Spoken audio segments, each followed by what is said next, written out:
Hello दोस्तों, स्वागत है आप लोगों का एक बार फिर से मेरे यूट्यूब चैनल फिट गुरु बलवीर सिंह। और अभी पिछले दिनों मेरे क्लाइंट ने मुझे एक वीडियो सेंड किया और जब मैंने उस वीडियो को सर्च किया तो वो वीडियो निकला बेंगलोर के एक गोल्ड जिम का, जिसमें एक लड़का है 33 ईयर्स ओल्ड का जिसको कार्डियक अरेस्ट हो गया और वो ऑन द स्पॉट वहीं पे एक्सपायर हो गया।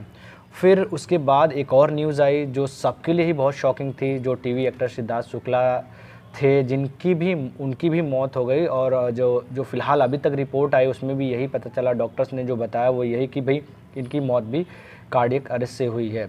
तो अब ये बहुत क्वेश्चन लग गया इन घटनाओं को देख के कि भाई एक ऐसे लोगों को कार्डियक अरेस्ट हो रहा है जो लोग 30, 35, 40 ईयर्स के हैं और उसके बावजूद एज के अलावा वो लोग एक्सरसाइज करने वाले लोग में जो गोल्ड जिम की घटना थी उसमें वो लड़का एक्सरसाइज करता था।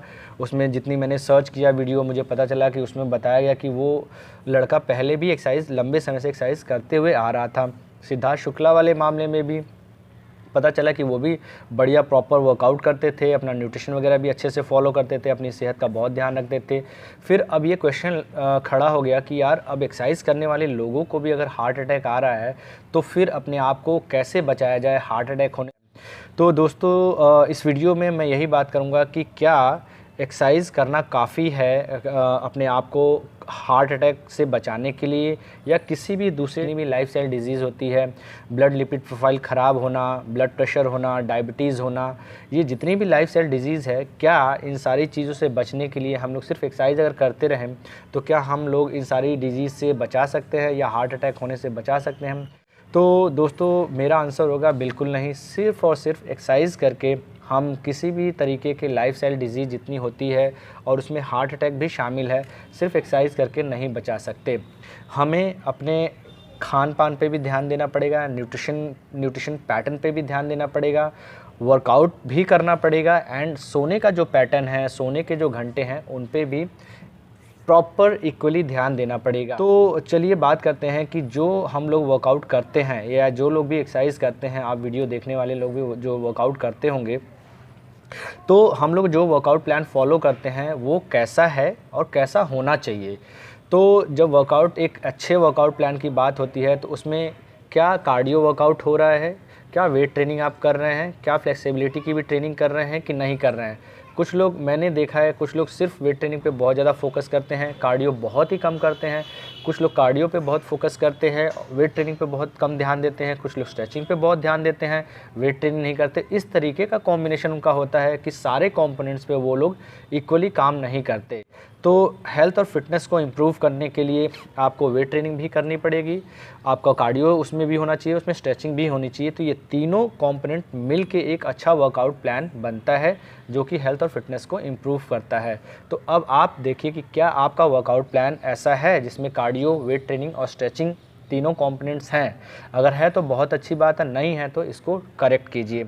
अब आते हैं न्यूट्रिशन प्लान पे। न्यूट्रिशन प्लान में भी कुछ ऐसा ही है, वर्कआउट की तरह ही उसमें भी कॉम्बिनेशन होना चाहिए।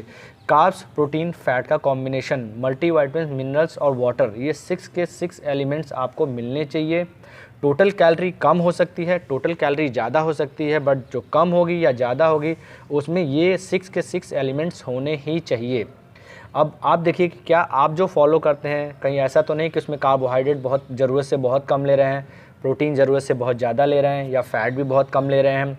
कुछ लोग ऐसा फॉलो करते हैं, उनको अपना वेट लॉस करना होता है, मसल गेन करना होता है। वेट लॉस करने वाले कार्बोहाइड्रेट बहुत कम कर देते हैं, मसल गेन करने वाले कार्बोहाइड्रेट प्रोटीन बढ़ा के फैट बहुत कम कर देते हैं। तो जैसे कि मैंने कहा कि जितनी कैलोरी की कम की ज़रूरत हो सकती है या ज़्यादा की ज़रूरत हो सकती है, बट जो होगी वो 6 के 6 एलिमेंट को मिला के ही जो प्लान बनेगा, न्यूट्रिशन प्लान, वो आपके हेल्थ और फिटनेस को इम्प्रूव करेगा और काम करेगा। न्यूट्रिशन को लेके टाइमिंग बहुत इंपॉर्टेंट होती है कि जो भी आप फॉलो कर रहे हैं, जो भी आप खा रहे हैं, कॉम्बो खा रहे हैं, कार्ब्स, प्रोटीन, फैट का कॉम्बो जो खा रहे हैं वो टाइम से खाना बहुत इंपॉर्टेंट है। ऐसा नहीं चलेगा कि आप ब्रेकफास्ट 9 बजे आपको करना था और 11 बजे कर रहे हैं, लंच 1 बजे करना था आप 3 बजे कर रहे हैं, डिनर 8 बजे करना था और रात के 11 बजे डिनर कर रहे हैं। तो इस तरीके की अगर टाइमिंग में बहुत ज़्यादा चेंजेस है तो वो आपके लिए वो एक्चुअली वो काम ही नहीं करेगा। आप लोगों ने सुना होगा कि फूड हमारा मेडिसिन की तरह होता है, वर्कआउट भी मेडिसिन की तरह होता है। तो मेडिसिन का एक टाइम होता है कि इस मेडिसिन को इतने बजे इतनी डोज लेनी है, तब जाके वो काम करता है। तो फूड के मामले में भी यही है कि अगर 9 बजे आपको ब्रेकफास्ट करना था तो ज़्यादा से ज़्यादा 9:30 बजे अपना ब्रेकफास्ट फिनिश कर लीजिए। 1 बजे आपका लंच करना था, डिले हो रहा है तो उसको 1:30 तक फिनिश कर लीजिए। डिनर 8 बजे करना था, 8:30 तक फिनिश कर दीजिए। तब जाके वो न्यूट्रिशन आपको आपकी हेल्प करेगा, हेल्थ और फिटनेस को इम्प्रूव करेगा। अब आते हैं रिकवरी मैकेनिज़्म पे। रात है बनी है सोने के लिए, 8 से 10 घंटे अगर आप रात को नहीं सोते हैं तो ये आप अपने हेल्थ और फिटनेस को चैलेंज कर रहे हैं और वो कुछ न कुछ किसी न किसी लाइफस्टाइल डिजीज़ की तरफ आप बढ़ रहे हैं और उसमें हार्ट अटैक, कार्डियक अरेस्ट जैसी चीज़ भी शामिल है। सिद्धार्थ शुक्ला वाले मामले में भी ऐसा हो सकता है कि वो अच्छा सा वर्कआउट प्लान फॉलो करते हों, न्यूट्रिशन प्लान फॉलो करते हों, लेकिन जितना आप लोग जानते हैं, जितना मैं जानता हूँ, बॉलीवुड हॉलीवुड की जो लाइफस्टाइल होता है, उनका लेट नाइट पार्टी होती है, सोने का टाइम नहीं मिलता है, बहुत कम लोग सोते हैं।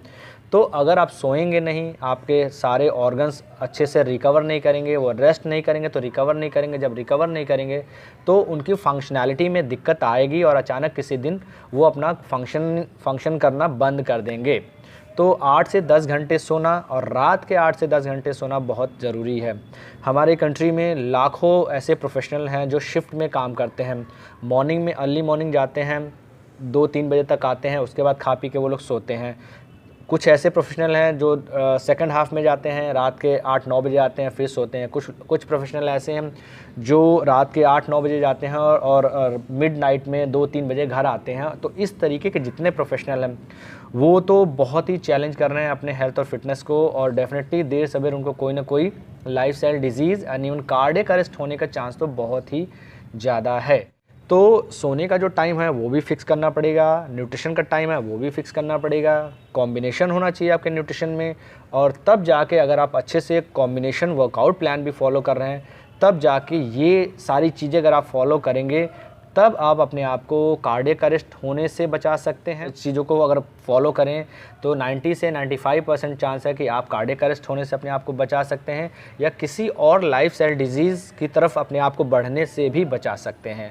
सो आई होप जितनी मेरी बेस्ट इन्फॉर्मेशन थी वो मैंने इस वीडियो में देने की कोशिश की है। इसके अलावा भी कोई स्पेसिफिक क्वेश्चन है आपका, कमेंट सेक्शन में जाइए, लिखिए, डेफिनेटली मैं उसका रिप्लाई करूँगा। और मिलते हैं अगले वीडियो में, ऐसे किसी नए टॉपिक पर बात करेंगे। Bye bye guys and take care.